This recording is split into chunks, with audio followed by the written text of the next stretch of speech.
எல்லாருக்கும் வணக்கம் நண்பர்களே. ஸோ இப்போ நம்ம என்ன பார்க்க போகிறோன்னா, எம்ஆர்பி ஃபார்மசிஸ்ட், அதாவது 2025 இப்போ அனௌன்ஸ் பண்ணியிருக்காங்க இல்லையா? ஸோ வேக்கண்ட்டு அதுக்கான சிலபஸ் வந்து பார்க்க போகிறோம். எல்லோரும் புதுசாக இருக்குது அப்படின்னு சொல்லிட்டு நிறைய பேர் வந்து வருத்தப்படுறீங்க. ஸோ வருத்தப்படுறதுக்கு ஒரு விஷயமுமே இதில் இல்லை. ஏன் அப்படின்னு கேட்டிங்கன்னா, முன்னாடி நம்ம சூட்டிக்ஸ்னு படிச்சிருப்பாங்க. ஃபார்மசிஸ்ட் இன்ஜினியரிங் டிகிரியில் படித்த 2-3 பேப்பராக படிச்சிருப்பாங்க. அது எல்லாத்தையும் சேர்த்து இப்போ வந்து பார்த்திங்கன்னா ஒரே பேப்பராக கொடுத்துருக்காங்க. Packaging material, pharmaceutical aid, preservative, unit operation, அது engineering, size reduction, separation, mixing, filtration, drying, extraction, இந்த டாபிக்ஸ்லாம் நம்ம பார்த்தது தான். அதே போல் solid doses formula, liquid doses formula நம்ம படிக்கிறது எல்லாமே இதில் வருது. சரிங்களா? அதே போல் இம்யூனாலஜிக்கல் ப்ராடக்ட்ஸு, இதெல்லாம் வந்து வரும். பிளட் ப்ராடக்ட்ஸ் இருக்கு இல்லையா, அதெல்லாம் அதில் வரும். இதெல்லாம் அப்புறம் என்டிடிஎஸ், நாவல் ட்ரக் டெலிவரி சிஸ்டம், இவ்வளோ தான் வந்து சூட்டிக்ஸ் சிலபஸ்ஸு. இதில் புதுசாக ஒன்றும் பெருசாக ஆட் பண்ணலை. சரிங்களா? அடுத்து வந்து பார்த்திங்கன்னா ஃபார்மசூட்டிக்கல் கெமிஸ்ட்ரி, இதில் என்ன வந்துருக்குன்னு பார்த்திங்கன்னா, மெயினாக வந்து பார்த்திங்கன்னா நமக்கு இம்ப்யூரிட்டிஸ்லாம் ஆல் ஆஸ் யூஷுவல் நம்ம படித்தது தான். வந்து பழைய சிலபஸில் இருக்கிறது தான். இப்போ எக்ஸ்ட்ரா வந்து டிப்ளமோ சிலபஸில் ஆட் ஆகிடுது. என்னென்னு வந்து பார்த்திங்கன்னா, வால்யூமெட்ரிக் அனாலிசிஸ், இல்லை அதில் acid base titration, aqueous, precipitation, complexometric titration, gravimetric analysis, இது வந்து அனாலிசிஸ் போர்ஷன். இது வந்து கொஞ்சம் ஆட் பண்ணியிருக்காங்க, அவ்வளோதான். அடுத்து வந்து அந்த ஃபார்மசூட்டிக்கல் 1 படித்தோம் இல்லையா முன்னாடி, அதை வந்து ஷார்ட்டாக சுருக்கி கொடுத்துருக்காங்க. நம்ம 2 பேப்பராக படித்ததை இப்போ என்ன பண்ணியிருக்காங்கன்னா ஒரே paper, haematinics, gastrointestinal agent, topical agent, dental, medicinal gases, இதை மட்டும் கொடுத்துருக்காங்க. இது கூட நமக்கு வந்து இந்த இம்ப்யூரிட்டிஸ்லாம் சேர்ந்து, லிமிட் டெஸ்ட் இதெல்லாம் சேர்ந்து வரும். இவ்வளோ தான் என்னது. கெமிஸ்ட்ரியில் பாதி சிலபஸ் முன்னாடி 2ஆக இருந்ததை 1ஆக சேர்த்து 1ஆக கொடுத்து வச்சுருக்காங்க, அவ்வளோதான். அடுத்து ஆஸ் யூஷுவல் நம்ம இருக்க மாதிரி இதில் வந்து பார்த்திங்கன்னா கெமிஸ்ட்ரி 2ன்னு படிச்சிருப்போம். இதில் கெமிஸ்ட்ரியில் வந்து பாதியாக கொடுத்துருக்காங்க. ஒரு சிலதை ஆட் பண்ணியிருப்பாங்க. இந்த கீட்டமைனு, தியோபென்டால் சோடியம், இதெல்லாம் வந்து ஆல்ரெடி இருக்கிறது தான். இப்போ நம்ம இதை கொஞ்சம் இது பண்ணி ஒரு சில ட்ரக்ஸை மட்டும் ஆட் பண்ணியிருக்காங்க. இதை நம்ம படிக்க வேண்டியது தான். கெமிஸ்ட்ரி 2 நம்ம படித்தது. இதெல்லாம் ஆஸ் யூஷுவல் நம்ம படித்தது தான். காக்னஸையும் அதே போல் தான்.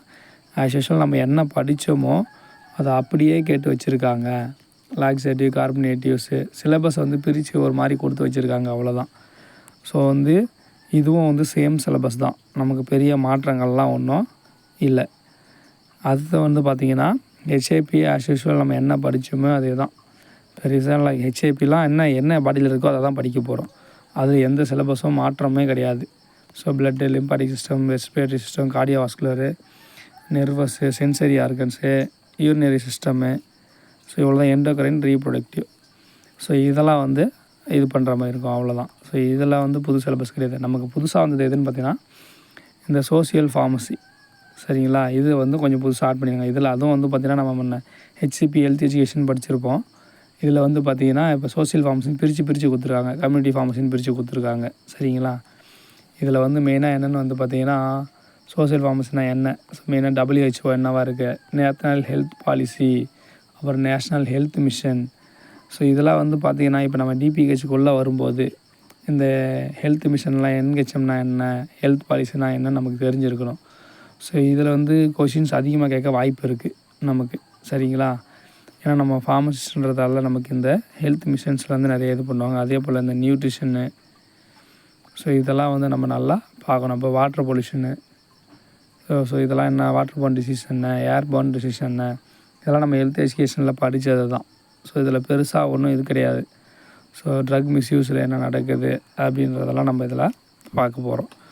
அடுத்து வந்து பார்த்திங்கன்னா அதாவது நியூட்ரிஷன் சப்ளிமெண்ட்ஸில் வந்து பார்த்திங்கன்னா நியூட்ரிஷனோட என்ன வேல்யூ இருக்குது, அதனால் என்ன டிசீஸ் வரும் அப்படின்றதெல்லாம் நம்ம இதில் பார்ப்போம், அவ்வளோதான். அடுத்து எபிடமிக்லஜி அப்படின்னு வந்து பார்த்திங்கன்னா வந்து எண்டமிக்னா என்ன, பேண்டமிக்னா என்ன, ஒரு டிசீஸ் கொடுக்குறாங்க அப்படின்னா அதோட இன்குபேஷன் பீரியட் எவ்வளோ, வந்து அதோட மெயினாக காசட்டிவ் ஏஜென்ட் எவ்வளோ அப்படின்றதெல்லாம் நம்ம பார்க்கணும். சரிங்களா? அதில் வந்து பார்த்திங்கன்னா மெயினாக இந்த ரெஸ்பிரேட்டரி டிசீஸ் அப்படின்னு வந்து பார்க்க போனீங்கன்னா, டிசீஸ் அப்படின்னு வந்து பார்த்திங்கன்னா chicken box, measles, rubella, influenza, இந்த மாதிரி இருக்க டிசீஸ்லாம் இதில் வந்து வரும். ஸோ இதில் மெயினாக டிசீஸ் தான். ஸோ ஏர்போர்ன் டிசீஸா வாட்டர்போர்ன் டிசீஸா அப்படின்றதுல என்னது சோசியல் ஃபார்மசி வந்து கவர் ஆகிடும். ஸோ அடுத்து வந்து பார்த்திங்கன்னா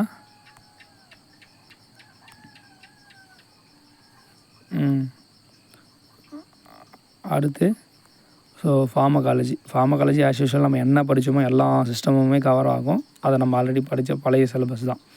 அடுத்து இந்த கம்யூனிட்டி ஃபார்மசி அப்படின்னு ஒன்று இருக்குது, சரிங்களா? ஸோ இதெல்லாம் பிரித்து கொடுத்ததெல்லாம் இப்போ ஒன்றா சேர்த்து கொடுத்து வச்சுருக்காங்க, அவ்வளோதான். இங்கே வேறு ஒன்றும் கிடையாது. ஸோ இதில் வந்து பார்த்திங்கன்னா நம்ம கம்யூனிகேஷன் ஸ்கில்லு, அடுத்து வந்து பார்த்திங்கன்னா ஸோ வந்து ப்ரிஸ்கிரிப்ஷன் ஹேண்ட்லிங், இது வந்து நம்ம சூட்டிக்ஸில் படிச்சிருப்போம். ப்ரிஸ்கிரிப்ஷன் ஹேண்ட்லிங், அடுத்து கம்யூனிகேஷன் ஸ்கில்ஸ், அது எப்படி நம்ம பேசணும் அப்படின்றதெல்லாம் இருக்குது. பேஷண்ட் கவுன்சிலிங்கு எப்படி தருவோம் அப்படின்றதெல்லாம், சரிங்களா? அடுத்து வந்து பார்த்திங்கன்னா ஸோ கம்யூனிட்டி ஃபார்மசின்னு சொல்லிட்டு அதில் ஓடிசி ட்ரக்ஸ் எல்லாம் எப்படி இது பண்ணுறது, பேஷண்ட்டை எப்படி மானிட்டர் பண்ணுறது, ஸோ மெடிக்கேஷன்ஸ் எப்படி பண்ணுறதுன்றதெல்லாம் அதில் இருக்குது. மெயினாக வந்து பார்த்திங்கன்னா மைனர் இது காஃப், கோல்டு, டயேரியா, கான்ஸ்டிபேஷன்ஸ் இதுக்கெலாம். அடுத்து வந்து கம்யூனிட்டி ஃபார்மசி மேனேஜ்மெண்ட். ஸோ இதை வந்து பார்த்திங்கன்னா ஸோ நம்மளுடைய மெயினாக ஃபுல் அண்ட் ஃபுல் வந்து பார்த்திங்கன்னா ஃபார்மசியில் இருக்கக்கூடிய லெஜர்ஸ், அதாவது டாக்குமெண்ட்ஸ், அப்புறம் வந்து பார்த்திங்கன்னா ஃபேமிலி பிளானிங், சரிங்களா? ஸோ ஃபேமிலி பிளானிங் வந்து எப்படி இது பண்ணுறாங்க அப்படின்றதெல்லாம் வந்து இதிலலாம் நம்ம வந்து லெஜர் புக்ஸ் தான். இதை ஃபுல்லாகவே லெஜர் புக்ஸ் இருக்குது இல்லையா, நம்மளுடைய ஃபார்மசியை பற்றியான டீட்டெயில்ஸ், ஓகேங்களா? ஸோ இதை வந்து நம்ம இதில் பார்க்க போகிறோம். அதாவது ஃபினான்ஷியல் பிளானிங், மாற்றி சொல்லிட்டேன், ஃபேமிலி பிளானிங் ஃபினான்ஷியல் பிளானிங்கு. அடுத்து வந்து பார்த்திங்கன்னா பயோகெமிஸ்ட்ரி, சரிங்களா? பயோகெமிஸ்ட்ரி ஆல்ரெடி நம்ம படித்தது தான். ஸோ என்சைமு, ப்ரோட்டீன், கார்போஹைட்ரேட்டு, அப்புறம் அதில் இருக்கிற நியூட்ரியன்ஸு. ஸோ எக்ஸ்ட்ரா இதில் வந்து பார்த்திங்கன்னா liver function test, renal function test, so இதை வந்து ஆட் பண்ணியிருக்காங்க நமக்கு, சரிங்களா? எக்ஸ்ட்ரா இதில் என்ன ஆட் பண்ணியிருக்காங்க அப்படின்னு வந்து பார்த்திங்கன்னா லிவர் ஃபங்க்ஷன் டெஸ்ட்டு. அடுத்து என்னது, ஸோ இதுதான் வந்து நமக்கு மெயினாக கொஞ்சம் புதுசாக இருந்து படிக்கிறது, வேறு ஒன்றும் பெருசாக இல்லை இதில். அடுத்து வந்து பார்த்திங்கன்னா ஃபார்மகோ தெரபியூட்டிக்ஸ், இது வந்து மேனேஜ்மெண்ட் ஆஃப் டிசீஸ். அப்படின்னா என்னென்னு பார்த்தீங்கன்னா மேனேஜ்மெண்ட் ஆஃப் டிசீஸ், அது எப்படி வந்து மேனேஜ் பண்ணுறாங்க அப்படின்றது தான் என்னது, ஸோ வந்து இது பண்ணுறது. ஸோ இதில் ஒரு சில டிசீஸ் கொடுத்து அதை எப்படி மேனேஜ்மெண்ட் பண்ணுறாங்க, என்னென்ன ட்ரக்ஸ் கொடுக்குறாங்க, எதை ஃபாலோ பண்ணி ப்ரோட்டோக்கால் வந்து ஃபாலோ பண்ணுறாங்கன்றதெல்லாம் என்னது, ஸோ அதை எப்படி குறைக்கலாம் அப்படின்றது தான் என்னது, ஸோ வந்து ஃபார்மகோ தெரபியூட்டிக்ஸ். அடுத்து வந்து பார்த்திங்கன்னா ஹாஸ்பிட்டல் வந்து கிளினிக்கல் ஃபார்மசி, இது ஆல்ரெடி நம்ம படித்தது தான். ஸோ இதில் எக்ஸ்ட்ரா என்ன ஆட் பண்ணுறாங்க அப்படின்னு வந்து பார்த்திங்கன்னா என்குவாஸ். இப்போ நீங்கள் டிபிஹெச்குள்ளார வந்தீங்கன்னா இந்த என்குவாஸ்ன்னு இது பண்ணுவாங்க. ஸோ இது வந்து மெயினாக இதில் ஆட் பண்ணியிருக்காங்க. ஸோ என்குவாஸ்னால் என்ன, அதோட கைட்லைன்ஸ் என்ன அப்படின்றத ஆட் பண்ணியிருக்காங்க. நீங்கள் ஒரு ஃபார்மசிஸ்ட்டாக உள்ளே வரீங்க அப்படின்னா என்குவாஸ் வந்து இதில் கண்டிப்பாக தேவைப்படும். அதே போல் வந்து பார்த்திங்கன்னா அந்த கோல்டு செயின் மேனேஜ்மெண்ட், வேக்சினுக்கு மெயினாக வந்து என்னது கோல்டு செயின் மேனேஜ்மெண்ட். ஸோ இதில் வந்து பார்த்திங்கன்னா ஸ்டோரேஜ் கண்டிஷன் என்ன, ஐஎல்ஆர் கண்டிஷனு, ஸோ எப்படி நீங்கள் ஃப்ரீசர்லாம் மெயின்டைன் பண்ணுறீங்க, எக்ஸ்பைரி ட்ரக் எப்படி ரிமூவ் பண்ணணும், ஹேண்ட்லிங் ஆஃப் டிஸ்போசபிள், அந்த ட்ரக்ஸ் எல்லாம் எப்படி பண்ணுறது, டாக்குமெண்டேஷன் எப்படி பண்ணுறது, இதுதான் ட்ரக் டிஸ்ட்ரிபியூஷன் என்ன பண்ணணும். ஸோ அது வந்து பார்த்திங்கன்னா இது பண்ணுறது தான், சரிங்களா? வார்டில் எமர்ஜென்சி வார்டு இதெல்லாம் இருக்கு இல்லையா, அதெல்லாம் எப்படி வந்து நீங்கள் இது பண்ணுறீங்க அப்படின்றதான் ஃபுல்லாக இது பண்ணுறது. அதாவது இந்த போர்ஷன் வந்து பார்த்திங்கன்னா மேக்ஸிமம் அதிகம் கொஷின் வந்து கேட்குறதுக்கு வாய்ப்பு இருக்குது. ஏன் சொல்கிறேன் அப்படின்னா, ஸோ நமக்கு இதில் என்குவாஸ் புரியுதுங்களா, என்குவாஸ் அப்படின்றது வந்து வருது. அடுத்து வந்து பார்த்திங்கன்னா என்குவாஸ் வந்து வருது. அதே போல் இதில் கோல்டு செயின் மெயின்டைன் ஃபார்மஸோட மெயின் ரோலே இங்கே தான் இருக்குது. ஸோ அப்போ இது வந்து ரொம்ப முக்கியம், சரிங்களா? அடுத்து வந்து பார்த்திங்கன்னா இது ஃபார்மகோ விஜிலன்ஸு, பாய்சனிங் டைப், என்னென்ன பாய்சன்லாம் இருக்குது அப்படின்றதெல்லாம் நம்ம அதில் பார்ப்போம். ஸோ இதில் வந்து பார்த்திங்கன்னா மெயினாக பாய்சனில் என்னென்ன பாய்சன் இருக்குது, டெஸ்ட்டு என்னென்ன டெஸ்ட்லாம் இருக்குது, சரிங்களா? பாய்சனிங் டைப், அக்யூட்டோ குரோனிக், அந்த மாதிரி ஆன்டிடோட் என்னென்ன இருக்குது, இது ஃபார்மகாலஜிலையும் நம்ம படிச்சிருப்போம், பாய்சனுக்கு ஆன்டிடோட்லாம் என்ன அப்படின்றத. அதில் எக்ஸ்ட்ரா வந்து ஃபார்மகோ விஜிலன்ஸ் இருக்குது இல்லையா, அதை வந்து ஆட் பண்ணியிருக்காங்க. அப்புறம் மெடிக்கல் எரர், ஓகேங்களா? ட்ரக் இன்ட்ராக்ஷன்லாம் ஆல்ரெடி நம்ம படித்தது தான். ஸோ அதெல்லாம் வந்து நம்ம இதில் பார்க்க போகிறோம், சரிங்களா? ஸோ இது இவ்வளோ தான். இதில் வந்து பார்த்திங்கன்னா அடுத்து ஃபார்மசி லா அண்ட் எத்திக்ஸு. இது ஆல்ரெடி நம்ம படித்ததெல்லாம். இதில் எக்ஸ்ட்ரா என்ன சேர்த்துருக்காங்க அப்படின்னா இதில் வந்து எக்ஸ்ட்ரா என்னென்ன சேர்த்துருக்காங்க அப்படின்னு வந்து பார்த்திங்கன்னா, ஸோ வந்து ஃபுட் சேஃப்டி மெயினாக. ஃபுட் சேஃப்டி அப்படின்னா நம்ம இந்த ஃபேசி இருக்கு இல்லையா, ஸோ அது வந்து சேர்த்துருக்காங்க. ஸோ நியூவாக இதில் வந்து சேர்த்துருக்குறது ஃபேசி வந்து சேர்த்துருக்காங்க. சரிங்களா? இதை வந்து நம்ம எக்ஸ்ட்ரா படிக்க போகிறோம். அப்புறம் ஒரு சிலது இந்த பாய்சன் ஆக்ட்டு, அப்புறம் வந்து பார்த்திங்கன்னா மெடிக்கல் டெர்மினேஷன், இதெல்லாம் ரொம்ப ரொம்ப முக்கியம்.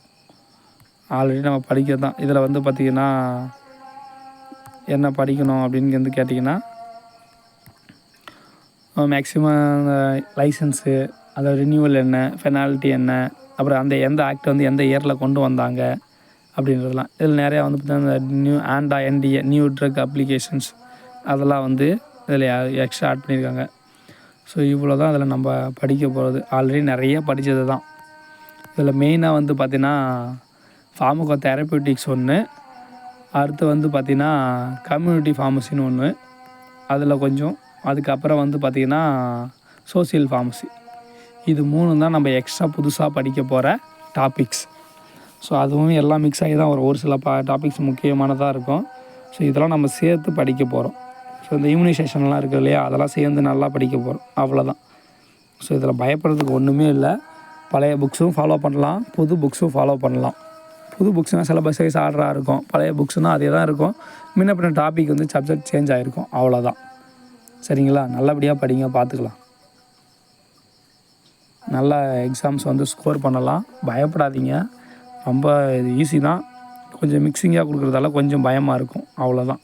சரிங்களா? மற்றபடி ஒன்றும் பயப்படுறதுக்கு இங்கே எதுவுமே இல்லை.